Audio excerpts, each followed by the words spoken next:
Okay, so once you log into WebPT for a routine visit note, you're going to search for the patient. If you've done them before, you can search up here where it says search my patients. If you have not, then you're going to go over to the left-hand side. You're going to just click on display patients. And then you're going to search by the patient's last name. You want to make sure under search type that it's all clinic patients. The patient status is all, because sometimes it may be inactive. And case status is all. Then let's search for the patient's last name. We're going to use Brandon as our dummy patient. This error will pop up for just about everybody. It's okay, just click OK. And on the right-hand side, we're going to click Add a Daily Note. Now, if there's not an Add Daily Note, there may only be a case note or a batch print or add outcome. Look up here on the upper left where it says Patient Brandon Taylor. If it says inactive in parentheses, that means we need to activate the patient in WebPT. Just let myself or the office manager know, who's ever in charge of intake, to change it to active. So we're going to make sure that Add Daily Note is selected. You can select anything you want. For an Add Daily Note, we're going to then click the arrow to the right, which looks like the play button.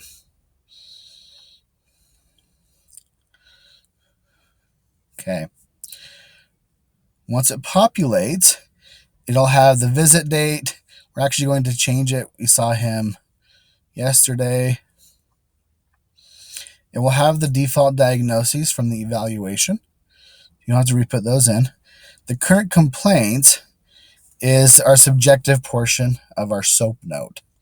So what we're going to do, we're going to type whatever he said. Patient reported that he felt sore after the last treatment session. Under prior level of function, you don't need to change any of this on a daily note. It's just for reference. You can, but you don't need to. Same thing with the current functional limitations. The functional deficits can also stay the same unless something changed. We will click on pain scale because by default it doesn't have a pain scale. We will update the pain scale. So we're treating it for his lumbar spine. Today's pain is at a 7.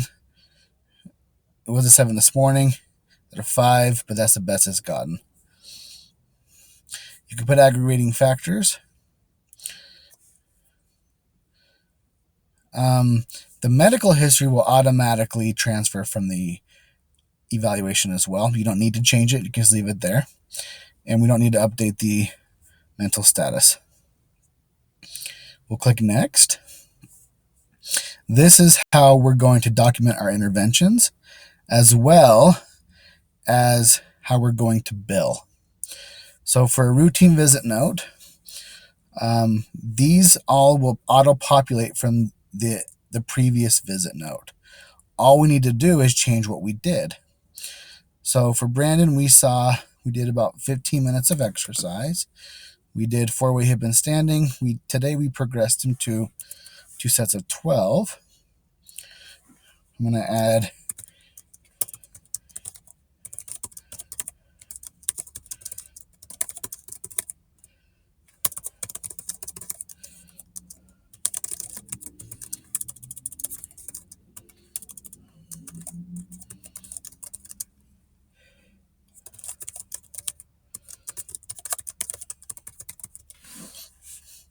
we did 15 minutes of neuromuscular education, where we taught the patient in elements of the Berg, dynamic gait index, and Tonetti. He lost his balance last time 13 times. Today he only lost his balance 10 times. He did require mod assist to regain his composure. He was able to ambulate. We only did ambulation for 9 minutes today, but he was able to go a little bit further. We went for 2 sets, but he did lose his balance more today because he was more tired after exercise. He lost his balance 7 times total during gait training that required assistance to avoid a fall. Then we performed manual therapy for about 16 minutes. And this is our manual therapy that we did to his lumbar spine. They need to be detailed, not just what you did, but someone needs to be able to come in and make sure that they can replicate what you did. Now you'll notice these minutes should all add up for each unit to more than 15 minutes, or at least 15 minutes for all of them except one. For the 8-minute rule for outpatient billing, the first unit can be 8 minutes. Every other unit after that has to be at least 15 minutes. If you do 2 units of something, it needs to be 30 minutes. It can't be 27 minutes, not after the first unit. I'll change it back to 15. So there's our objective portion. You can do other interventions if you want to, and I recommend that you do switch it up from time to time.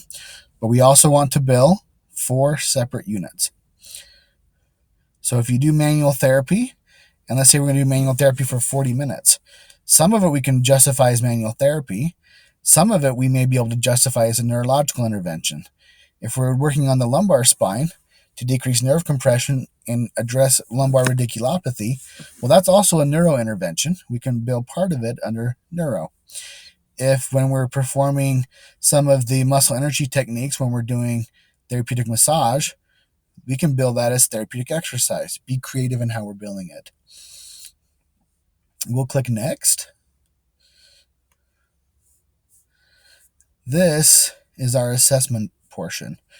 This section on the right here, that's kind of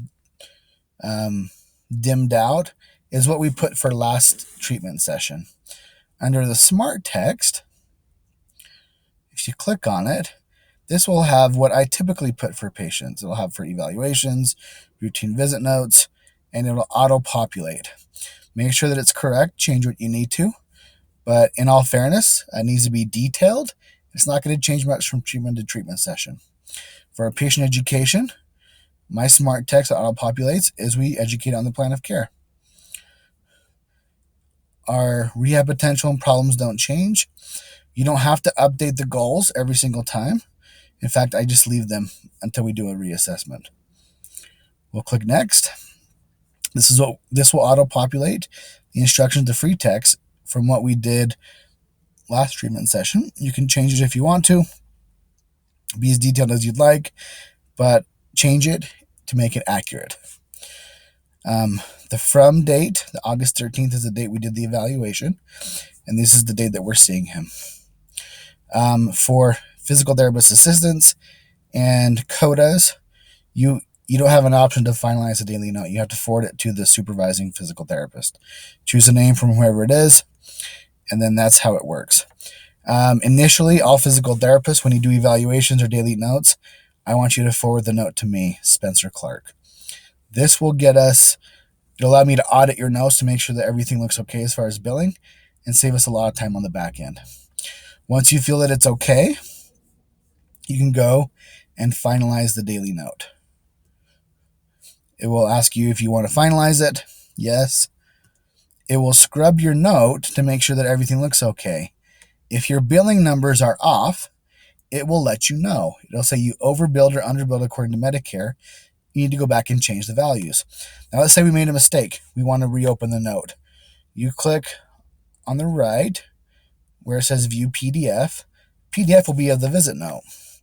But if we want to change it, we can add an addendum. Click the arrow or looks like play button. And then this will allow us to change the note. Whatever it is that we want to change, if it was the minutes, doesn't make a difference. Under plan, when we go to finalize it again, either you can re-forward it to the physical therapist, or the physical therapist that's signing off on it, that's co-signing your notes, can finalize and rebill the daily note. If you don't rebill it, it doesn't save it like we need to. If we make an addendum and change something, you'll notice that now there are two different visit notes. The addendum portion is what will get sent to billing. One other thing I wanted to emphasize was how to do your own smart text to save you a lot of time. If you come over on the left under Tools and click the third one down, Smart Text, this is where you can change whatever you need to.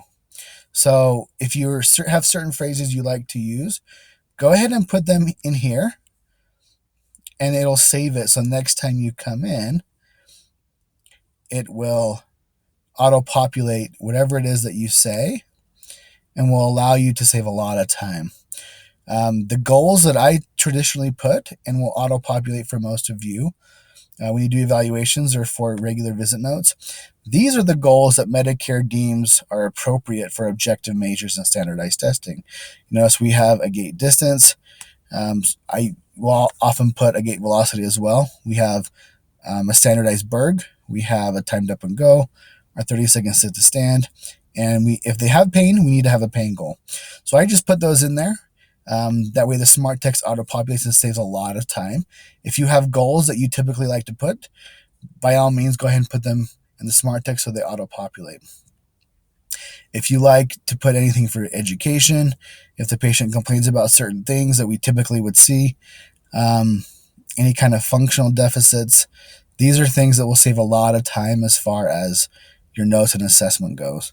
Okay, I don't use flow sheets much. Mostly because I just document everything in the note, and that's where we want you to put everything for now. We're not going to worry about the flow sheets because they often don't transfer over to the billing department.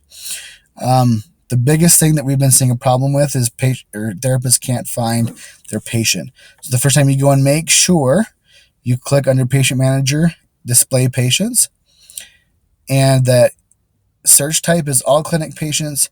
Patient status is set to all, and then you can search for your patient.